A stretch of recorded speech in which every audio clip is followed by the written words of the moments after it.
My father didn't invite me to Thanksgiving because of my sister, so I stopped funding them. The late October air hung heavy in my small apartment, the hum of the electric heater the only sound accompanying the rustle of pages as I flipped through an old car magazine. The silence was broken by the sharp ring of my phone, its screen displaying Dad. I pressed the speaker button, bracing myself for the usual complaints. Perhaps the garage door was stuck again or Mom's latest baking attempt had gone awry. But his words hit me like a cold gust of wind. "You're not coming to Thanksgiving this year," he said, his tone casual, as if canceling a dentist appointment. The magazine slipped from my hands, pages scattering across the worn couch cushions. "What?" I asked, my voice rough, dragging out like rusted metal scraping together. He sighed, the long, exasperated kind he used to avoid arguments.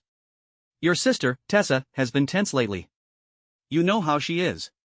She doesn't want any stress. It's just easier if you sit this one out." I swung my legs off the couch, boots hitting the scratched wooden floor with a hollow thump. The words settled in my lungs like ash. "You're telling me I'm being excluded from our family's Thanksgiving because Tessa is feeling overwhelmed?" His tone remained steady, cold, and final. "Don't blow this out of proportion, Barbara. It's just one day. You'll be fine."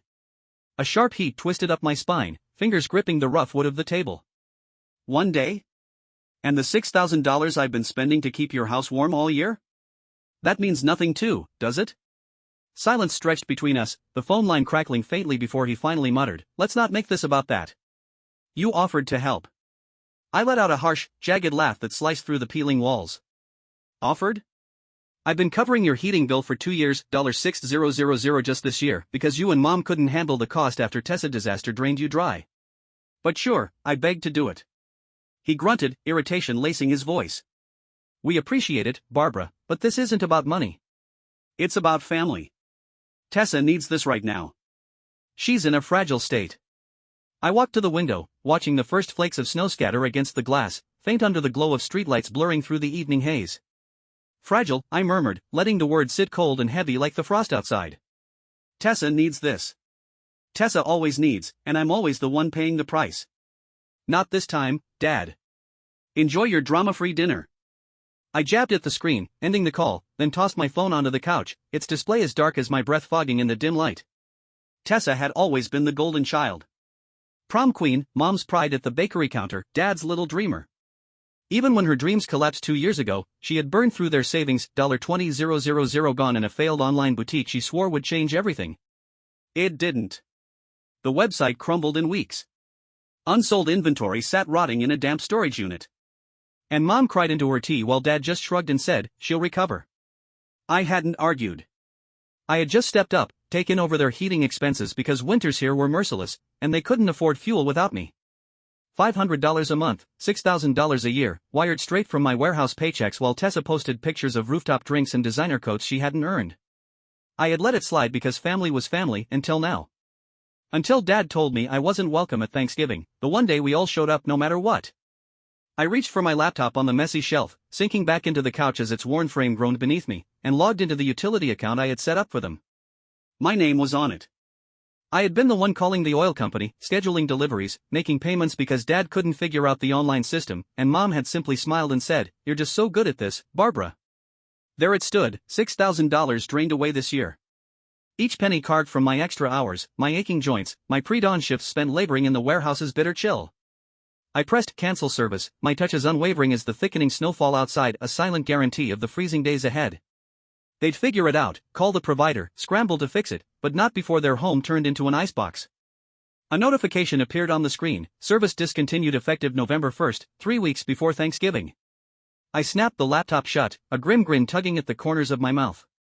Let's see just how fragile Janice feels when the warmth disappears. November crept in, all gray skies and bone-deep chill. Outside, the wind stirred piles of early snow, turning sidewalks into slick, treacherous paths. Inside my apartment, I kept warm with a steady hum of the heater, thick socks, and layered sweaters. The stillness in my space was peaceful earned. My phone stayed silent for the first few days. Then the messages started. A short text from Mom, Delia. "Ruth, the heat's not working. Did you forget to pay something?" I didn't respond. I was sweeping the floor when the message came in, and I just looked at it for a second before flicking the broom into the dustpan. An hour later, another call came, this time from Dad, Warren. I let it go to voicemail. Furnace is down again. Check into it, Ruth. We need heat. Another message soon after, this one from the person at the heart of the situation. This is ridiculous. Do something. I'm freezing. Tessa. Tessa. Their beloved. The one they were shielding from stress. I set my phone down, brewed a cup of chamomile, and leaned back in my chair. Outside, snow was falling again, light and soft like powdered sugar, but there was nothing sweet about what was happening at their house. The next few days passed in quiet. No calls returned. No payments made. The heater remained off. On a particularly cold evening, I met up with an old friend, Edwin, from my high school days. He worked at a local mechanic shop now. We sat in a booth at the Griddle House, sharing a plate of fries and watching our breath fog the windows. You're quieter than usual, he said, dunking a fry into his ketchup. My parents uninvited me to Thanksgiving, I said, sipping my soda. Tessa's overwhelmed, and they said it would be easier for everyone if I didn't come. Edwin blinked. But haven't you been helping them out? Like, with the heating bills? I nodded. $6,000 this year. 2 years in a row. I've been paying the oil company directly. They wouldn't have heat without me. He leaned back in the booth, eyes wide. So what did you do? I smiled faintly. I stopped. Edwin whistled through his teeth. That's cold. Literally. I warned them, I said, pushing another fry through mustard. Told Dad when he said I wasn't invited, then don't expect my $6,000. They didn't take me seriously. We toasted our soda bottles quietly, the clink of glass soft amid the din of the diner. As the week wore on, the storm rolled in heavier than predicted. The temperature dropped to the mid-40s, and the wind cut harder. I imagined their house, empty fireplace, thin windows, Tessa likely wrapped in 3 cardigans and still complaining. By Saturday, the voicemail box was full. Delia, it's 49 degrees inside, Ruth. Please just check the account. Something's wrong. Warren, call the oil guy again. It's not working. This isn't right. Tessa, fix it. I'm freezing. You're the reason it's like this. I made stew that night, beef, potatoes, the last of the carrots from the market, and let their voices echo from the speaker as I stirred. I didn't flinch. I didn't answer. The next morning, I lit a candle in my kitchen window, sipped on spiced cider, and watched the sun rise slowly over the rooftops. The quiet warmth of my apartment felt almost sacred. Thanksgiving was still over a week away, but winter was already settling in with full force. The weather forecast showed a cold front coming through the region, several days of sub-freezing temperatures. Perfect. The messages kept coming. By midweek, they were longer. More desperate. Delia, it's 45 degrees now. We're wearing coats inside. Warren is worried the pipes might freeze. Warren, Ruth, this has gone too far. Just pay it like before. This is a family issue, not financial. Tessa, you're being cruel. I can't believe you're doing this to us. That evening I stayed late at the warehouse, helping shift crates. My muscles ached, but I welcomed the burn. Every shift, every delivery I managed, every box stacked felt like repayment for the years I had kept them warm. They had called it help. I called it a sacrifice. And this time, I wasn't making it. On the Friday before Thanksgiving, the storm arrived in earnest. Snow fell steadily, fast enough that cars disappeared into white outlines. The temperature dipped below 35 degrees. Still, I received no knock on my door. Just more messages. Delia, we're layering up. I can see my breath inside.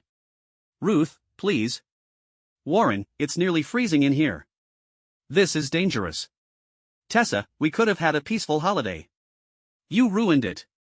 I made hot tea, wrapped myself in a throw blanket, and watched a documentary on mountain survival. I wondered how long it would take before Dad would come to the door. The answer? 2 days. It was Sunday night when the doorbell rang. I peeked through the peephole and saw Warren standing there, his face pale, hands jammed in his pockets, his heavy coat crusted in snow. I opened the door just a sliver. Warmth spilled out around me. He didn't wait. The house is freezing. Your mother is sick. We've been trying to get the company to come out again, but it's a holiday week. Everyone's booked. I stared at him. You told me not to come to Thanksgiving. You said it would be best for everyone. His face flushed, though not from warmth. That was Tessa's idea. She's been overwhelmed. We didn't think it would come to this. You didn't think, I said flatly. I've been paying that bill every month. You didn't even ask if I could keep doing it. You just assumed. He shifted, frustration brimming. Ruth, it's not just about the money. We were trying to avoid a conflict. You and Tessa don't get along. That's not a reason to freeze out your daughter, I replied. Literally or figuratively. Just pay it this month, please, he said, his voice low. We'll figure things out after. I looked at him. Looked through him. You made your choice. It's cold because I'm not your furnace anymore. Then I shut the door. Behind me, my kettle began to whistle. Thanksgiving morning arrived not with sunshine or cheer but with a heavy storm and bone-deep wind. I awoke to the windows rattling softly in their frames and the sky outside a blanket of white. It had snowed through the night, and now everything beyond my window looked buried. Inside my apartment, it was warm. I'd woken up early, not out of excitement for the day but for the peace I knew it would bring. I wore an old, soft flannel, jeans, and thick socks. Nothing festive. No turkey in the oven. Just a small roasting chicken, a few side dishes I'd prepped the night before, and a fresh loaf of bread. My plans were simple, quiet, solitary, and warm. My phone lit up again. Delia, Ruth, it's 40 degrees inside. We're wearing gloves and coats. Please, just this once, can you help? Warren, enough already. This is becoming dangerous. Stop being stubborn. Tessa, you're heartless. I'm sick because of you. I hope you're happy. I poured my coffee and took a slow sip, letting the aroma fill the room as I leaned against the counter. There was something beautifully ironic about the fact that I was accused of lacking heart while all I had done for the past 2 years was pour mine into keeping them from freezing. I turned my phone face down and began preparing lunch. My apartment smelled of garlic and rosemary. The chicken roasted slowly in the oven, the green beans simmered gently on the stove, and mashed potatoes softened in a pan with milk and butter. Outside, the storm howled. Snow swirled in blinding gusts down the street. At around 3 p.m., I sat down with a plate and turned on some quiet music. I ate slowly, chewing thoughtfully, and felt, if not joy, then something close to satisfaction. My phone buzzed again. Delia, it's 35 degrees. My hands are numb. We can't go on like this. Please, Ruth. Tessa, you don't care about anyone but yourself. Warren, this is going to break your mother. She's crying in the bedroom. You've made your point. Enough. But they hadn't heard me all those months. I paid the bills without question. They hadn't seen my face when I said, then don't expect my $6,000, and they didn't stop to think about how help looks when it's given quietly, invisibly, over and over. By evening, I was curled on the couch under a soft throw blanket, a true crime podcast playing in the background, the last of the chicken packed neatly into Tupperware in my fridge. I looked at the storm outside and imagined their house, the kitchen cold, the floor tiles like ice beneath their feet, and Tessa huddled under a blanket she probably wouldn't share. They had each other. I had the heat. The following week, temperatures dropped even further. The nightly lows dipped into the 20s, and the snow from Thanksgiving hardened into sheets of ice across the sidewalks. My boots crunched over it as I walked to work at the warehouse, hauling supplies through the back lot while a biting wind cut across the parking lot. On Tuesday, while organizing a shipment of canned soup, my phone buzzed again. Another voicemail from Delia. It's 28 degrees in the house. We barely slept. Ruth, I'm begging you. You don't know what it's like. I set the phone back in my locker and returned to sorting boxes. By Thursday, Olivia called again. She was the only cousin I still spoke to regularly, one of the few who never took sides and never asked for anything. They're falling apart, she said, amusement softening her tone. Tessa's posting online like she's the victim of a war zone. Delia's called my mom 3 times crying.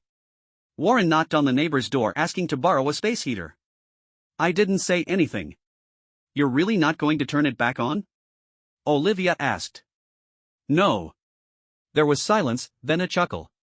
You're the only one in this family with a spine. I let that sit in the air for a moment. People only notice what you do when you stop doing it. True, she said. You're kind of a legend right now. I think even Uncle Terry said he gets it. I smiled for the first time that day. December came like a curtain of frost, and it stayed. The city was gray and frozen, the skies overcast for weeks at a time. But my life continued, work, quiet evenings, hot meals in my warm kitchen. Olivia called again one Sunday as I stirred a pot of chile. You will not believe this. Tessa's staying with some guy now. Delia's living in the guest room at Aunt Pam's. Warren tried to sell an old motorcycle, but it didn't even start. I raised an eyebrow. So they split up? They're not officially apart, she said, but none of them are in the same place. And no one wants them there, either. The guilt trips have stopped working. I figured they'd try until people got tired of hearing it. Well, Olivia replied, everyone's tired. And frozen. We laughed, not unkindly, but honestly. By mid-December, I had bought myself a new pair of winter boots and upgraded my old space heater to a quieter, more efficient model. The apartment stayed warm. My sleep was sound. One evening, I stood by the window with a cup of cider, looking out at the dark city. My phone buzzed. A message from Delia.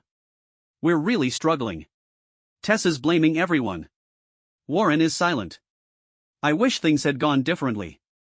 I stared at the message for a long time, then quietly deleted it. They made their choices. And I had finally made mine. The turn into January was silent and still. No celebrations. No family texts. No sudden changes. Just snow, persistent and heavy, resting on rooftops, thick along sidewalks, weighing down bare tree branches. Life went on as it had been. I worked. I cooked. I slept well. And I kept the heat on in my little apartment, warm and steady while the outside world froze.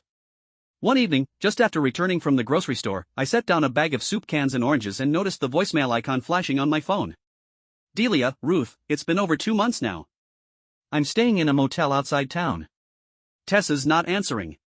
Warren hasn't said a word in days. Everything is falling apart. She sounded tired. Hoarse. I imagined her sitting on the edge of a motel bed, holding the phone in one hand and a paper cup of lukewarm coffee in the other. I made no move to call her back. Instead, I placed the groceries in the cupboard, lit a small cinnamon candle, and sat down with a book. They had made choices, hard ones, hurtful ones. I had made mine. A few days later, Olivia called again, her voice bubbling with barely concealed laughter. Ruth, she said between amused gasps, Tessa got dumped by the guy she was staying with. She tried going back home, but Warren told her the pipes burst. It's still under 30 degrees inside. Let me guess, I said, turning off the burner under my tea kettle. They didn't winterize the place, and no one could afford to fix it. Bingo, Olivia said. Now Delia's back at Aunt Clara's and Tessa's couch surfing again. Warren apparently tried to use one of those portable propane heaters and set off the smoke alarm. I shook my head. They're learning. Slowly. More like suffering, she said. You'd think someone would finally say, hey, maybe we should stop relying on Ruth. But no. It's always someone else's fault. That's the problem with entitlement, I said quietly. It survives the longest in the cold. Olivia snorted. You're brutal. I'm free, I corrected. February dragged in with icy roads and wind that crept through every seam. I kept my schedule: early mornings, warehouse shifts, quiet dinners. One evening, while painting a small shelf I'd found at a thrift store, the doorbell rang. I paused. Wiping my hands with a rag, I looked through the peephole. Delia stood on the other side. Her coat was pulled tight, her scarf dusted with snow. Her eyes looked hollow. I opened the door halfway. The heat brushed past my legs and spilled out toward her. She didn't speak right away. Her hands trembled slightly as she removed a glove. Ruth, she said softly, we made a mistake. A terrible one. I leaned on the doorframe, waiting. It's been unbearable. The cold. The separation. The fighting. We didn't realize how much you did. Not really. Tessa, well, she's quiet now. She's trying to find work. Warren's ashamed, but he won't admit it. I didn't interrupt. Delia looked up at me. Can we fix this? I thought about the 2 years of silent payments. The hours worked in a freezing warehouse. The months they never asked how I was. You never noticed what I gave, I said calmly. And when I stopped, you only noticed the heat, not the person who provided it. She nodded slowly. I see that now. We were wrong. I was wrong. I took a slow breath. The steam from my mug curled past my face. I'm not angry, I said. I'm just finished. I'm warm now. You'll figure it out. Then, gently, I shut the door. I didn't slam it. I didn't lock it with any theatrical flourish. Just closed it and returned to the comfort I'd built with my own hands. March crept in with hints of thaw, snow retreating from the edges of sidewalks, sun making occasional appearances. The city stirred awake from its freeze. At the warehouse, work remained steady. One morning, I was outside chopping firewood for my small backyard pit when Olivia called again.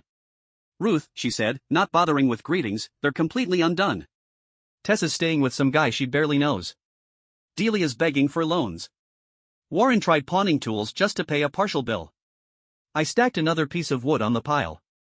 I told them a long time ago, I said. You can't build a house on one person's back and expect it to stand forever.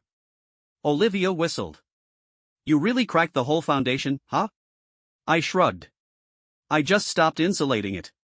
She laughed, a sound filled with both disbelief and admiration. Later that day, I lit a fire in the backyard. The sky had cleared, and the air was crisp but not cruel. The flames flickered steadily, orange and calm. I sat beside them with a book and a quiet sense of peace. For the first time in years, I didn't feel burdened. Didn't feel guilty or forgotten or used. I had given when it mattered. I had stepped up without being asked. And when they finally drew a line, I simply walked away and let them discover what that warmth had really cost. Let them learn. Let them freeze. I would stay free. Thank you for watching the video. Like it if you watched the video to the end and don't forget to subscribe. Have a nice day.